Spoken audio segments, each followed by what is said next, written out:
She'll fight for them. She'll be an independent voice for London. She'll be on the side of the people, not the city.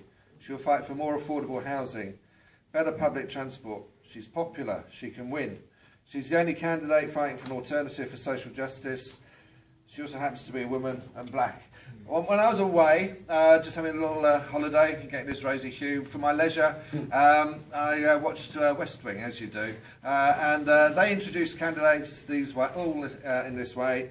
I give you Diane Abbott, the next Mayor of London. Diane.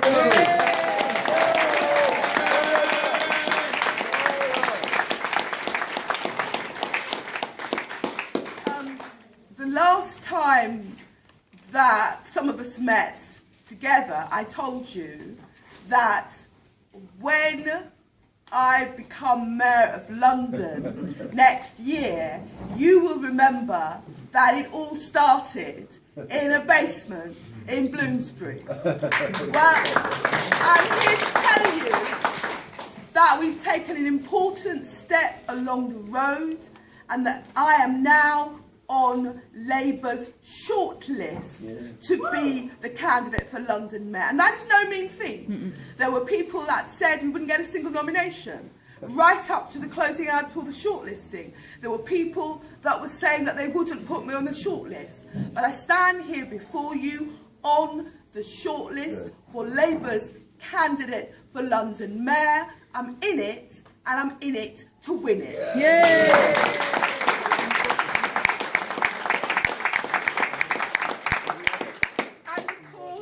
After unprecedented pressure from ordinary party members and activists, Jeremy Corbyn is on the ballot for the Labour Party leadership. Yeah.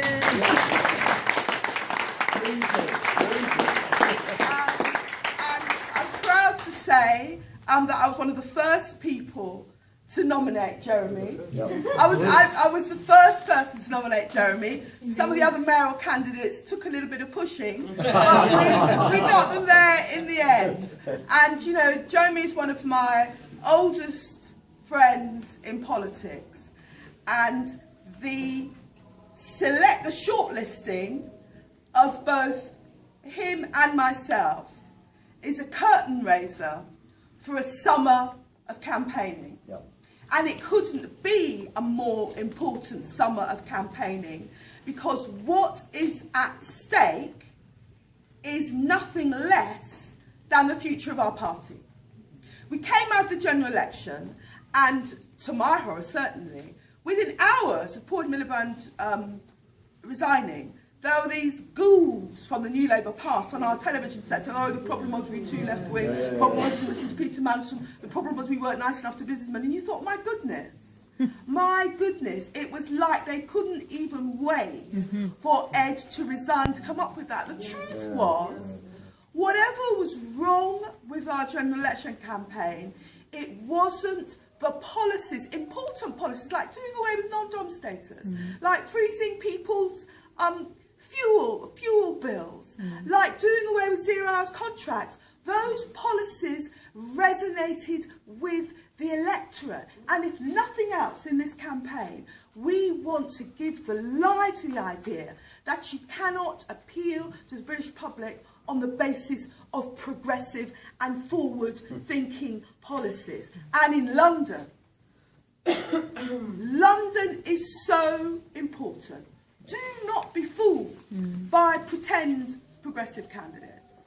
Do not be fooled by candidates who become progressive in the last few weeks. London, not saying anything. London has been a bastion of the left since the era of George Lansbury and the Popular Rebels. And were we to lose London to a Labour Party machine candidate, that would be not just a tragedy, it will be a setback for all the people that need a genuinely progressive Labour Party that has the interests of the poorest and most vulnerable at heart. Now, one of the most pressing things facing us, as you've heard on the platform, is austerity. Now, austerity is not just a word, you know. Austerity isn't just about cuts in services. Austerity is about cuts in jobs. The large largest single employer in London is the public sector. The public sector is a disproportionate employer in London of women and black and minority ethnic people. And you know, if those cuts go through, we are going to see devastation in the communities we live amongst and represent. All of the advances they were able to make under the last Labour government, all of the advances in services and the quality of their housing, the opportunities for their children, those things will go down the drain. And it is shocking to me that I am the only mayoral candidate talking about austerity when nothing could be a greater threat to the lives of the people we're seeking to represent.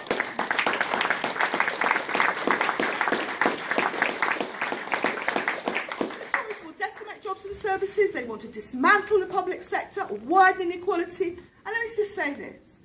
We have heard a lot since the general election about aspiration. People use aspiration as a code for all sorts of things. But let me tell you about aspiration. My parents left school at 14 in rural Jamaica, came here and lived to see both their children go to uni and get decent jobs. That's aspiration. London is a city of aspiration because it's a city of immigrants, whether they came from Ireland, whether they came from the British Isles, whether they came from the Caribbean or Africa or Vietnam. London is a city of aspiration, and we need to go out there this summer and tell those people lecturing us that we don't understand about aspiration, and we need to go out there and tell them what real aspiration is and how London at its best represents a genuine aspiration which is about lifting people up rather than pandering to the establishment and business and the Murdoch press.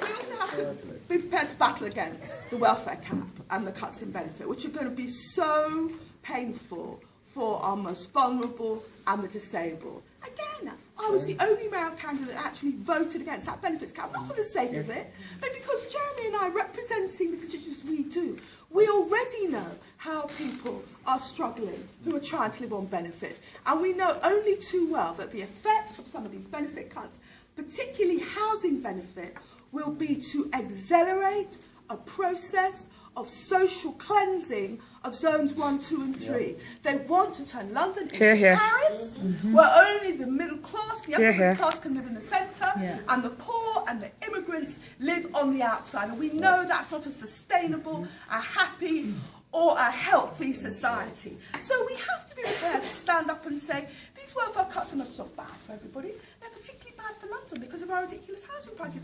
Which mayoral candidate is saying that? As Barry says, we need to put these issues at the agenda at these hustings. We urge you to go in suits and ties and nice dresses so they don't believe that you're some incendiary leftist, but then lob into the debate the real issues facing London. We also have to be prepared to be vigilant about civil liberties in the secret state. Government ministers recently admitted that Jeremy, I and many others have been under surveillance for years. Doesn't come as a big shock, I have to tell you. But more seriously, we want to continue to campaign for all the left activists, environmental campaigners, trade unions and others who've been under surveillance as well, including, I dare say, many of you in this audience, to make,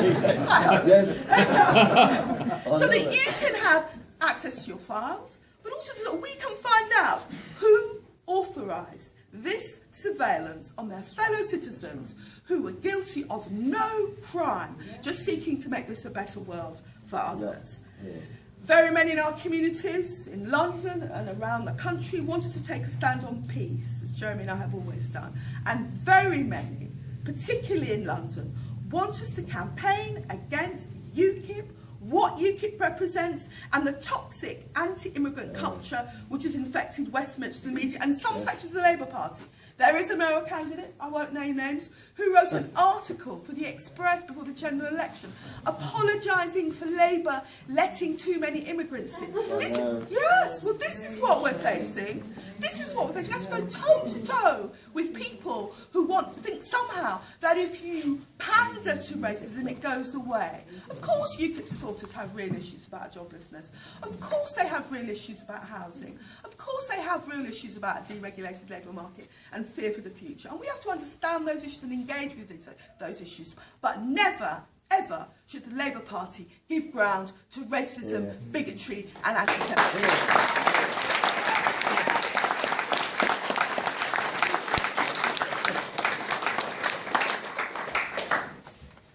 As I say, the issues I've touched on are vital issues, not just for London, but for the entire country.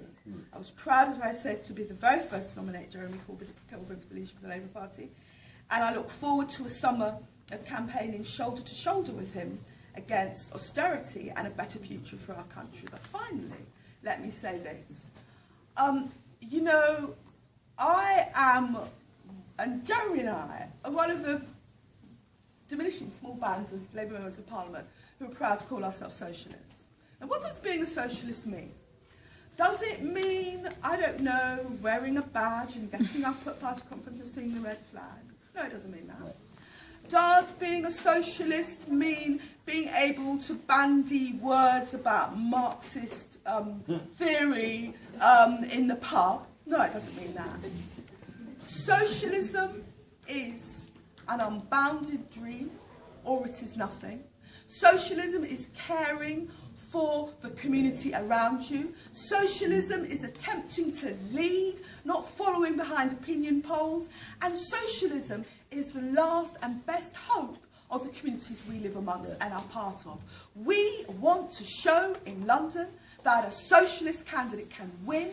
We want to show in London what socialism and progressive politics can do to build and support a community and to make London not just a city with more multimillionaires than any city in the world, but a city which sets a standard in terms of social services, a city which sets a standard in terms of being green and environmental, a city which sets a standard in how we care for our fellow human beings.